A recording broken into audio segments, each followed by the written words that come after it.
30 জানুয়ারি 2026। হঠাৎ বিস্ফোরণের শব্দে কেঁপে ওঠে বেলুচিস্তানের বড় শহরগুলো। কয়েক মিনিটেই পরিস্থিতি পরিষ্কার হয়ে যায়। এটি কোনো বিচ্ছিন্ন ঘটনা ছিল না, এটি ছিল একটি বড় সমন্বিত হামলা। খুব অল্প সময়ের মধ্যে কোয়েটা, নুস্কি, মাস্তুং, পাশনি ও খারানের মতো গুরুত্বপূর্ণ শহরগুলোতে হামলা শুরু হয়। লক্ষ্য ছিল সামরিক ঘাঁটি, পুলিশ স্টেশন, চেকপোস্ট এবং সরকারি স্থাপনা। এই হামলাটি চালায় বেলুচিস্তানের স্বাধীনতাকামী বিদ্রোহী সংগঠন বেলুচ লিবারেশন আর্মি। পরিস্থিতি দ্রুতই ভয়াবহ হয়ে ওঠে। সংঘর্ষ রূপ নেয় পূর্ণাঙ্গ যুদ্ধে। পাকিস্তান সেনাবাহিনী পাল্টা অভিযান শুরু করে।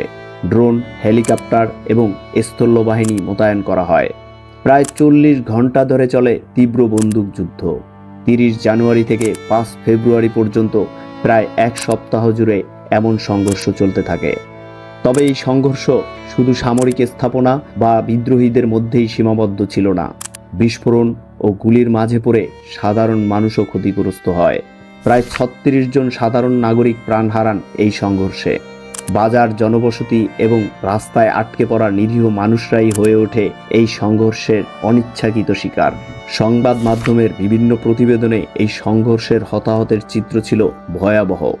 প্রায় 36 জন সাধারণ নাগরিক, পাকিস্তানের নিরাপত্তা বাহিনীর প্রায় 22 জন সদস্য এবং পাল্টা অভিযানে প্রায় 216 জন বিদ্রোহী যোদ্ধা নিহত হওয়ার কথা জানানো হয়।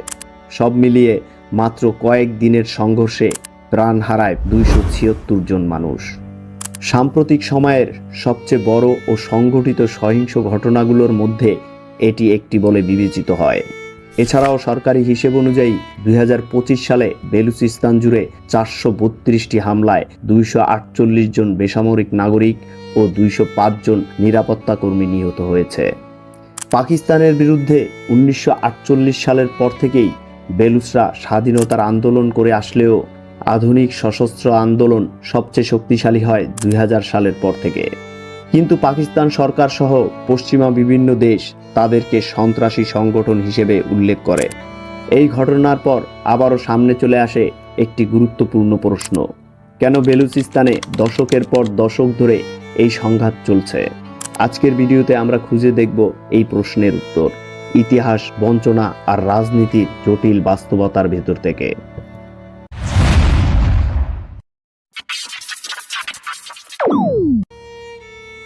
বেলুচিস্তান হলো পাকিস্তানের দক্ষিণ পশ্চিম অঞ্চলে অবস্থিত একটি প্রদেশ।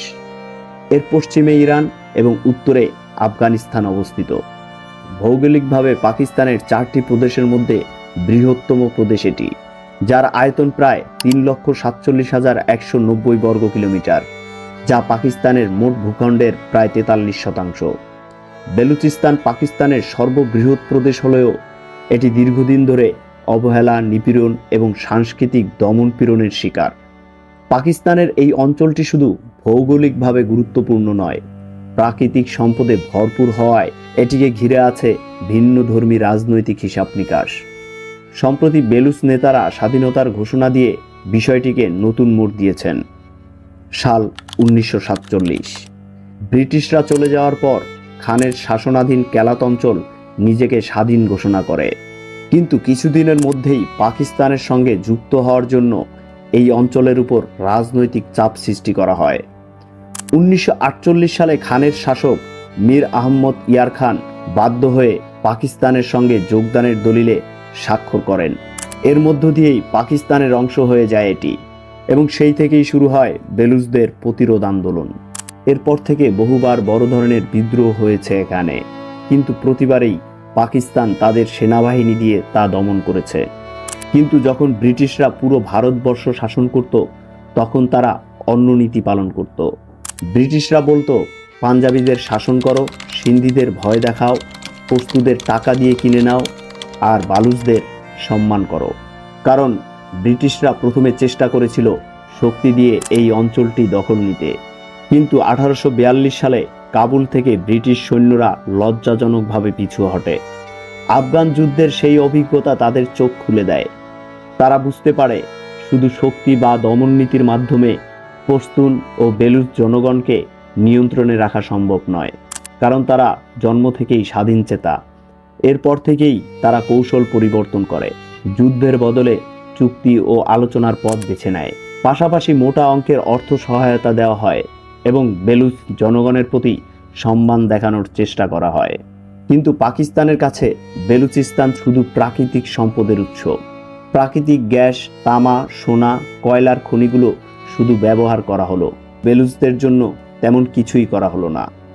এই খনিজ সম্পদের সুবিধা বেলুচিস্তানের স্থানীয় জনগণ কখনো পায়নি। এই প্রদেশটি পাকিস্তানের জিডিপির 4.5% অবদান রাখে, অথচ এখানে দারিদ্র্যের হার 71% এবং সাক্ষরতার হার মাত্র 40%। এছাড়াও পাকিস্তানের নিরাপত্তা বাহিনীর বিরুদ্ধে দীর্ঘদিন ধরে বেলুচ জনগণের উপর গুম, বিচার বহির্ভূত হত্যাকাণ্ড ও নির্যাতনের অভিযোগ উঠে আসছে। বিভিন্ন মানবাধিকার সংস্থার তথ্য অনুযায়ী 2018 থেকে 2023 সালের মধ্যে প্রায় 1938 জন বেলুচ নাগরিক গুম হয়েছেন এবং অন্তত 677 জন বিচার বহির্ভূত হত্যাকাণ্ডের শিকার হয়েছেন। বেলুচ জনগণ তাদের ভাষা ও সংস্কৃতি রক্ষার চেষ্টা করলেও পাকিস্তান রাষ্ট্রের কেন্দ্রীয়করণ নীতির কারণে তারা সাংস্কৃতিক দমন ও পরিচয়ের সংকটে ভুগছে। এছাড়াও গুম ও হত্যাকাণ্ডের মাধ্যমে বেলুচিস্তানে রাজনৈতিক প্রতিনিধিত্বের অভাব সৃষ্টি করা হয়েছে। পাকিস্তান সরকার প্রাদেশিক সরকারগুলিকে কেন্দ্র থেকে নিয়ন্ত্রণ করে, যার ফলে স্থানীয় জনগণের মধ্যে অসন্তোষ সৃষ্টি হয়। 9 মে 2025 বেলুচ নেতা মীর ইয়ার বেলুচ সামাজিক যোগাযোগ মাধ্যমে ঘোষণা দিয়েছেন বেলুচিস্তান পাকিস্তান থেকে স্বাধীন হয়েছে এবং এখন একটি স্বতন্ত্র রাষ্ট্র হিসেবে আন্তর্জাতিক স্বীকৃতি চায়। তিনি জাতিসংঘ ও অন্যান্য রাষ্ট্রের প্রতি আহ্বান জানিয়েছেন যেন বেলুচিস্তানকে কূটনৈতিকভাবে স্বীকৃতি দেওয়া হয় এবং পাকিস্তানি সেনাবাহিনী প্রত্যাহার করা হয়। কিন্তু বাস্তবিক অর্থে বেলুচিস্তান এখনও স্বাধীন হতে পারেনি। বেলুচিস্তান আন্তর্জাতিকভাবে খুব বেশি সমর্থন পায় না। এর একটি বড় কারণ হলো এর ভৌগোলিক অবস্থান। বেলুচিস্তানের পশ্চিমে ইরান এবং উত্তরে আফগানিস্তান অবস্থিত। ইরানের সঙ্গে ধর্মীয় পার্থক্য এবং আফগানিস্তানের সঙ্গে জাতিগত দূরত্ব রয়েছে বেলুচিস্তানের, তাই এই দুই দেশ থেকে কোনো রকমের সমর্থন আসে না এখানে। এছাড়া বেলুচদের প্রবাসী জনগোষ্ঠীও খুব বেশি শক্তিশালী না, তাই তারা বিশ্ব রাজনীতিতে বেশি প্রভাব ফেলতে পারে না। মধ্যপ্রাচ্যের আরব দেশগুলো এই আন্দোলনে খুব একটা আগ্রহ দেখায় না, কারণ বেলুচিস্তানের এই আন্দোলনে ধর্মীয় কোনো রং নেই।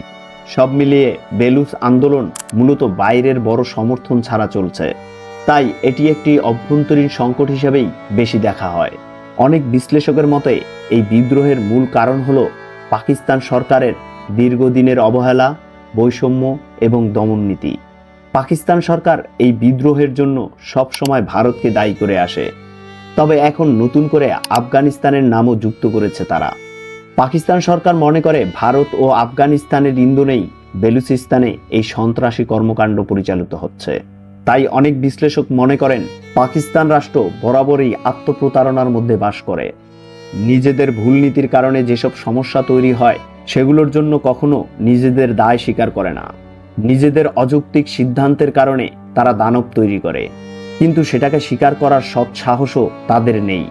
ইতিহাস আমাদের দেখিয়েছে বেলুচদের সম্মানবোধ কতটা প্রবল, কিন্তু পাকিস্তান কখনোই ইতিহাস থেকে শিক্ষা নেয়নি। নিজেদের ভুল স্বীকার করাটাই তাদের কাছে ভয়ানক দুর্বলতা বলে মনে হয়। আর যদি এই অবস্থা চলতে থাকে তাহলে সামনের দিনগুলোতে অস্থিরতা আরও বাড়বে।